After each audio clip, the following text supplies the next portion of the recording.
The most important thing that ever happened inside an American 5 and 10 happened at the lunch counter. And it had almost nothing to do with lunch.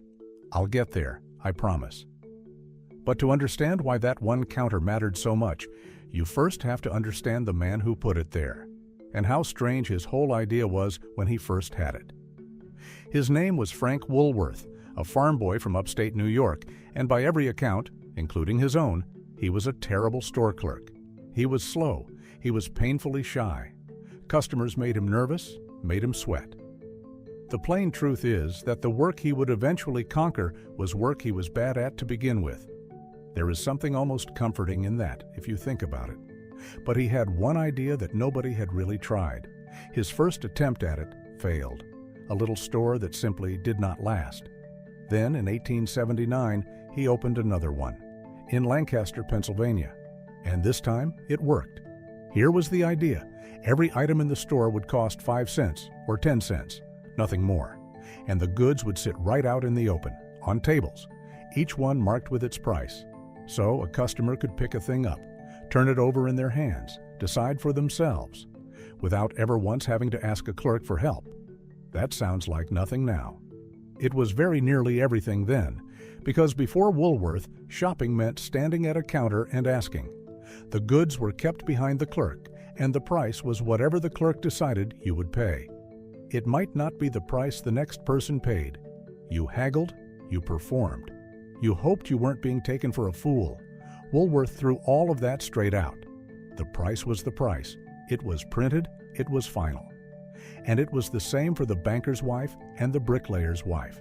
The shy farm boy had quietly invented the way America would shop for the next 100 years. He called it the 5 and 10, and it spread like nothing the country had ever seen. And in those early years, he held a hard line on that promise. Nothing in the store cost more than a dime.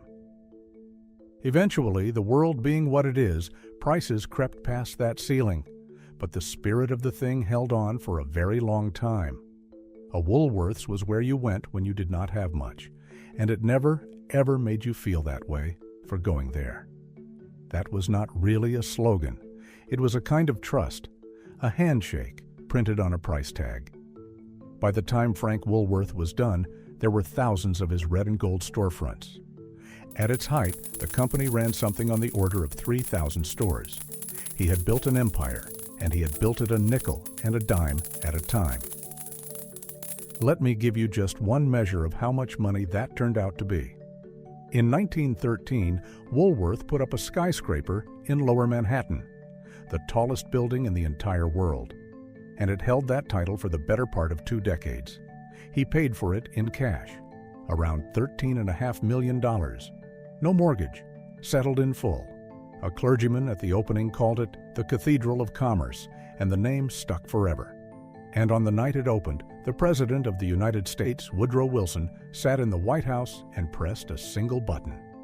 And the lights of the tallest building on earth came on, all at once, top to bottom. A farm boy who could barely work a register had built a cathedral out of nickels. Every one of those coins had crossed an open table, from a customer who, for once, had not been made to feel small. Now, let me pause here for just a moment. If you are enjoying this, if you like the way these old stories actually go somewhere, then go ahead and subscribe before we get to the heart of it. I am not going to do a big song and dance about it. I will just say that I put these together for people who still find this stuff worth remembering. And if that is you, then you belong here. So tap the button, and let's get to the back of the store, because that is where this story truly lives. The lunch counter, a long counter, chrome stools in a row, a griddle, a fountain for soda mixed by hand. And here is a thing people forget. That counter was American fast food before the phrase even existed. Woolworth was serving a hot, cheap sit-down meal generations before the hamburger stands and the golden arches ever showed up. A grilled cheese, a bowl of chili, a slice of pie under a glass dome, a Coca-Cola pulled fresh from 2 taps. A woman could rest her feet, set down her bags, eat for pocket change. It was the warm spot in a cold tile store, It was, in a great many towns, the most democratic room on the whole of Main Street. Anyone with a dime could sit down. Almost anyone. And that one word, almost, is where this story turns. It is where it stops being charming and becomes something the whole country had to reckon with. Because in much of the American South, that counter had a rule. The store would happily sell a black customer a comb, a spool of thread, a toy, anything at all off those open tables. It would take their money all day long, but it would not let them sit down at the lunch counter and eat. The most democratic room in town had a line drawn straight through the middle of it. On the first day of February in 1960, in Greensboro, North Carolina, 4 young men decided they were done with that line. Their names deserve to be said slowly and said right. Ezell Blair Jr., who today is known as Jabril Kazan, David Richmond, Franklin McCain, and Joseph McNeil. They were freshmen, first-year students at North Carolina Agricultural and Technical College. They were black, and by the rule of that store, in that state, they would not be served at that counter. They walked in anyway. First, they bought a few small things at the other counters, and they kept the receipts so that no one could ever claim they were not paying customers. And then they sat down at the lunch counter and they ordered coffee. They were refused. They did not leave. They sat there, quietly, doing the bravest and the hardest thing a person can do in a hostile room: nothing. They simply stayed in their seats until the store closed for the night. The next day they came back, and more students came with them. The day after that, more again. Within days, the sit-in had spread beyond Greensboro. Within weeks, it had jumped from town to town, across the South and up into the North. By the end of that March, this one quiet act, 4 teenagers and a cup of coffee that was never poured, had been taken up in something like 55 cities across more than a dozen states. They were never loud about it. That was the whole genius of it. They asked for nothing but to be treated as equal. And they refused to be moved. And they let the country watch itself on the evening news and decide what kind of place it truly wanted to be. And by the summer of that same year, the lunch counter in that Greensboro store quietly began serving everyone. No ceremony, no grand announcement, just a thing that had been wrong, made right, at the counter where it had started. That ordinary counter in that ordinary store became a turning point in the American Civil Rights Movement. The most everyday room in town became one of the most important rooms in the country. And here is what I find almost unbearably fitting about all of it. That story did not get demolished. That story got kept. The old Woolworth building in Greensboro is now the International Civil Rights Center and Museum. The lunch counter is still inside it, restored, right where it stood, and a section of that very counter, the actual stools, the actual surface where 4 young men sat and waited, sits today in the Smithsonian in Washington. The country took the most ordinary object it had, and it put it behind glass, and it said, "Do not forget what happened here." We will say no more about it than that, because it does not need any decoration from me. It is more than enough, all on its own.